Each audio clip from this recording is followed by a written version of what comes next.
একটা মাত্র লোক যার জন্য প্রায় ধ্বংস হয়ে গিয়েছিল সম্পূর্ণ একটা আদিম সভ্যতা।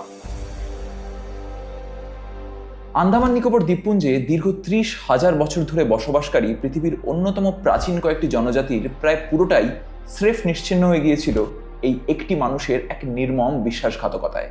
আর সবচেয়ে শকিং ব্যাপার হলো, এই মানুষটি কোনো ইউরোপিয়ান রাজা বা সেনাপতি নন, সে ছিল আমার আপনার মতোই একজন সাধারণ ভারতীয়। সালটা 1858। সিপাহী বিদ্রোহে অংশ নেওয়ার অপরাধে এক বিশাল সংখ্যক সিপাহীকে কয়েদি হিসেবে পাঠানো হলো দক্ষিণ আন্দামানের সদ্য তৈরি হতে থাকা পেনাল সেটেলমেন্টে, যার আরেক নাম ছিল দ্য গ্রিন হেল। সেই প্রথম শিপমেন্টের 773 জন কয়েদির মধ্যে একজন ছিল কয়েদি নম্বর 276। তখনও পর্যন্ত ইটকাঠ পাথরের জেলখানা তৈরি না হলেও আন্দামানের প্রকৃতি নিজেই ছিল জেলখানার থেকেও ভয়াবহ। একদিকে বিপদসংকুল ঘন জঙ্গল, অন্যদিকে উত্তাল ভারত মহাসাগর। এত কিছুর পরেও পালানোর চেষ্টা করলো সিপাহী কয়েদিদের বেশ কয়েকজন। যারা ধরা পড়লো তাদের শটান ফাঁসি, আর যারা ধরা পড়লো না তারা হয় মারা গেল ক্ষুধা তৃষ্ণায়, নয়তো মারা পড়লো আদিম অধিবাসীদের বিষ মাখা তীরে। সবার মধ্যে আশ্চর্য ভাগ্যজোরে বেঁচে গেল শুধুমাত্র একজন, কয়েদি নম্বর 276, নাম দুধনাথ তিওয়ারি। বারবার নিশ্চিত মৃত্যুর হাত থেকে বেঁচে দুধনাথ শেষ পর্যন্ত আশ্রয় পায় গ্রেট আন্দামানিজ আদিবাসীদের আকা বিয়াদা নামক ট্রাইবের একটি গ্রামে। বুদ্ধিমান দুধনাথ খুব তাড়াতাড়ি আদিবাসীদের আদব কায়দা শিখে হয়ে ওঠে তাদের ঘরের লোক।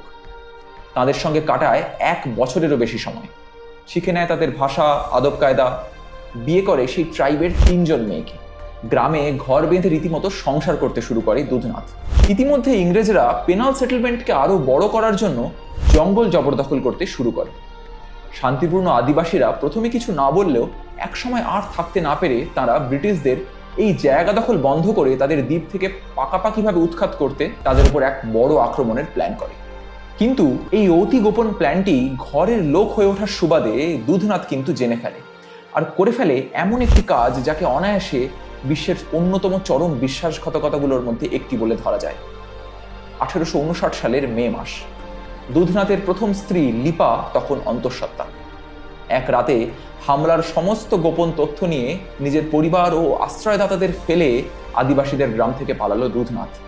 ফিরে এলো ব্রিটিশ শিবিরে, জানিয়ে দিল আদিবাসীদের হামলার প্ল্যানের পুঙ্খানুপুঙ্খ বিবরণ।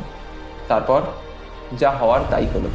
সরল আদিবাসীরা নিজেদের প্ল্যান মাফিক এগিয়ে এসে পড়ল অত্যাধুনিক বন্দুক কামানে সজ্জিত হয়ে থাকা ব্রিটিশ সেনাদের একদম সামনে।